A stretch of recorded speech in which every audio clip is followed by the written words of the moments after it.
Hi, David Odell here with Odell Complete Concrete. First day on the job site, and this whole front yard is getting removed. The driveway, a lot of that lawn on the right side. Other than the block walls coming down, that front patio that's been painted. And you can kind of see why. It's really cracked up badly. Moving around a lot. The porch doesn't drain well. Plus it's been painted about 2 or 3 times with the wrong kind of paint each time. So that's coming apart. It's a real maintenance nightmare, in other words, at this point. So we're just going to rip it all out. There's some sewer clean. There's a sewer clean out there with the wrong cap on it, so it's not a flush mount. We're going to change that. That wall's all cracked up. And I learned that it was completely hollow once I started demoing it, and then it started to make sense to me why it was cracked.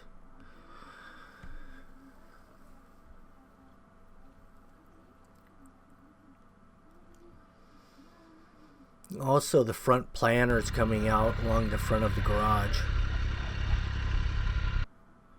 We got the normal team here, my son Tyler and Avery and myself.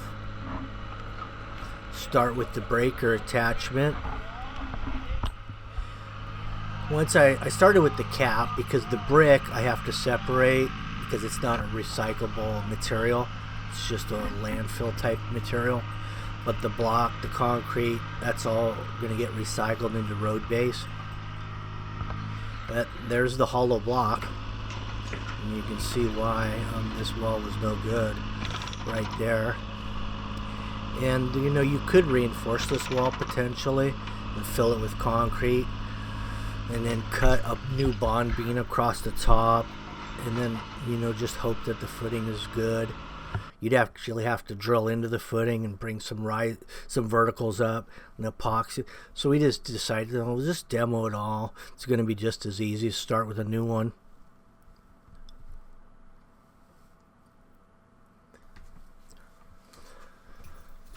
So as we get the grass and the brick, that's all haul that in my dump trailer, the grass and brick, because we're separating, like I said earlier. My friend Carlos, him and his New Holland, he's got the big boy breaker on there. And he's going to be coming in here and doing some serious damage with his equipment, breaking this up, hauling it away.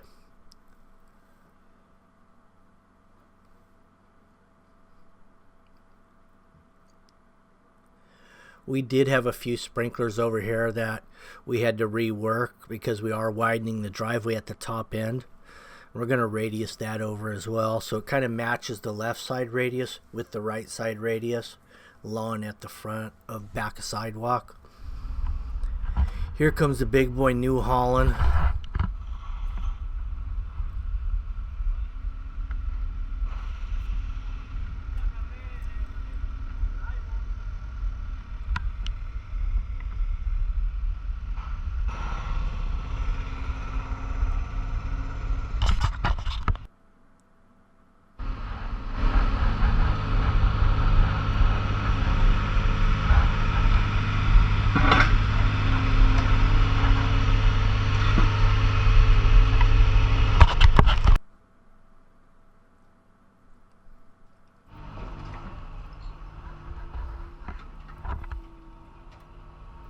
There's some of that footing from the block wall. In some areas it was pretty thick. But we didn't encounter any kind of steel reinforcement at all. Well, a little bit. You can see that one piece sticking out there.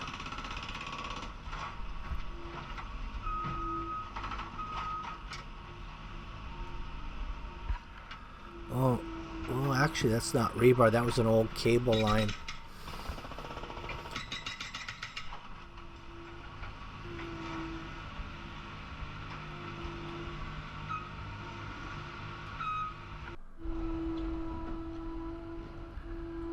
There's a real art to moving a slab that big without damaging the house. Because if you were to drop that, the other end would pop up, blow that door right off. So what he's doing is he's trying to get a grab on it and drag it out from underneath that weep screed there. And then he can let it drop once he gets it clear.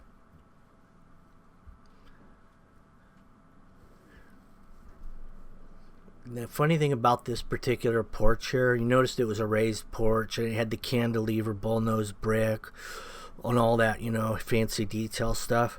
But the main problem with all that is in order for them to get that raised porch effect with the cantilever step, they had to go above the weep screed in order to do it. They're about 2.5 inches or 2 inches above the weep screed, and it locked in all the moisture into the stucco. They got hardwood inside the house, and that was showing some water damage from water seeping through the wall into the hardwood floor, and it was curling where the seams of the hardwood come together. I took a look inside the home as well, and that's what the homeowner was telling me, and it made sense to me. Whenever you get above the weep screed and the water can't come out of it, it's going to go somewhere.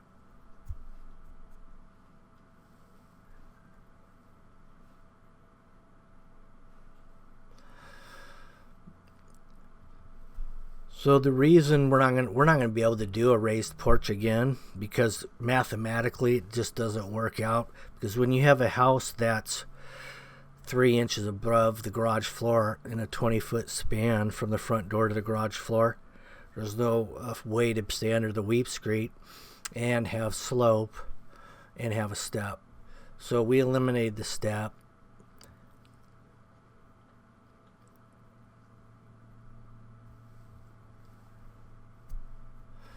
Now, as we took this out, and I'm looking at the dirt and how the tractor's rolling over it, I didn't really like the looks of it. It looked like expansive clay. So I went ahead and excavated the whole package, and we brought in some road base. And there it is there. So I'm going to skim coat this, probably a couple inches, 2-3 inches across the whole top.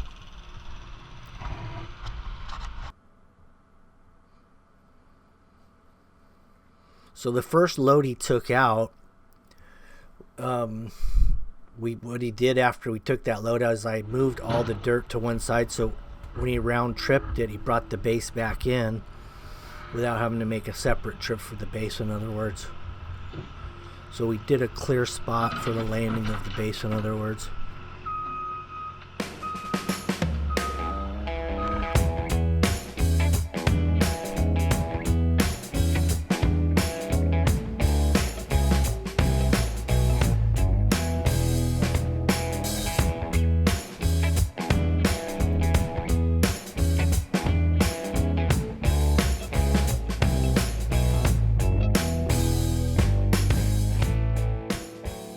Now we're just doing a little hand work in the little tight areas, because we had a 4x4 area going into that entry.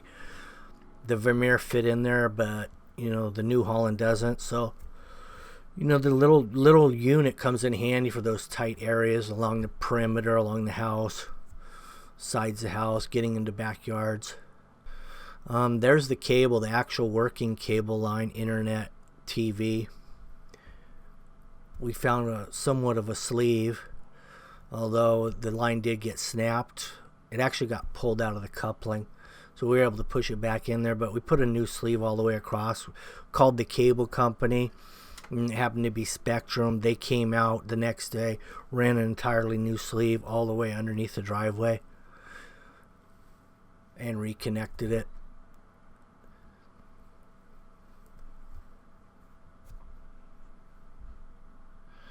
Right here, what we're going to be doing, we're staging right now to do the new block wall, and it's going to be basically the exact same layout as the old wall. 2 openings, one at the double doors, one at the entry. Right here we have a 4-inch clean out.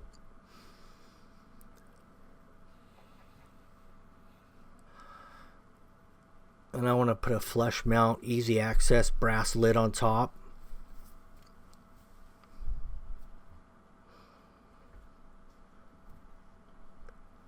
You can see the old line of the concrete, how much higher it was than the weep screed there.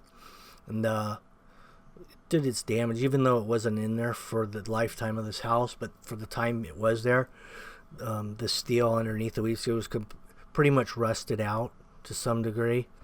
but you know, it'll prep and paint will cure that.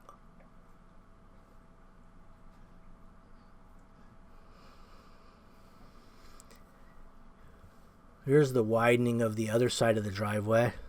A little radius to match the other side.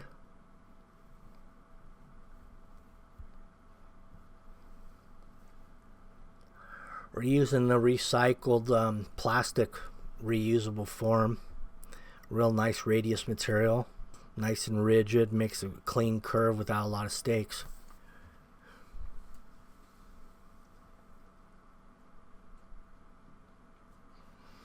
We pulled the new irrigation line across the driveway for the sprinkler system.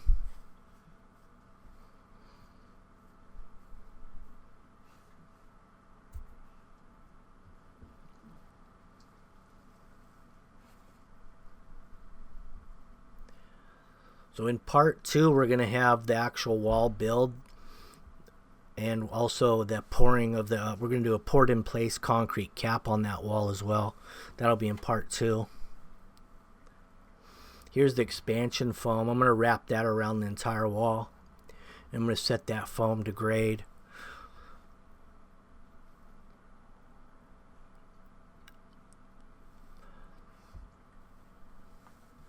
In this rebar, what we're doing is 2-foot centers, 3/8 rebar.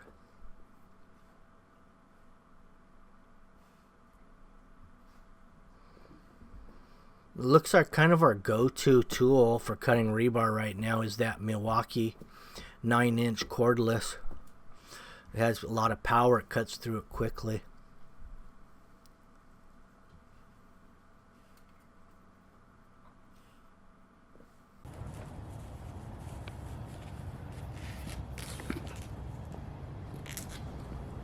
Well, this is what it should look like when you're ready to pour concrete. Got all your screed pins set. The base is wet. There's your duplex, 16 duplex. You can see I snapped the line across the stake from form to form. Then I drove a nail in it. And that's what my overhead screed board will sit on. We found that was buried underneath the raised porch. No one knew where it was. We actually found that by hitting it with the tractor. So now we got 2 clean outs, which is always better than 1. Anyway, thank you for watching, and make sure you stay tuned for part 2. You may want to subscribe and hit the notification so when we upload, you get it right away. Have a good one. Bye.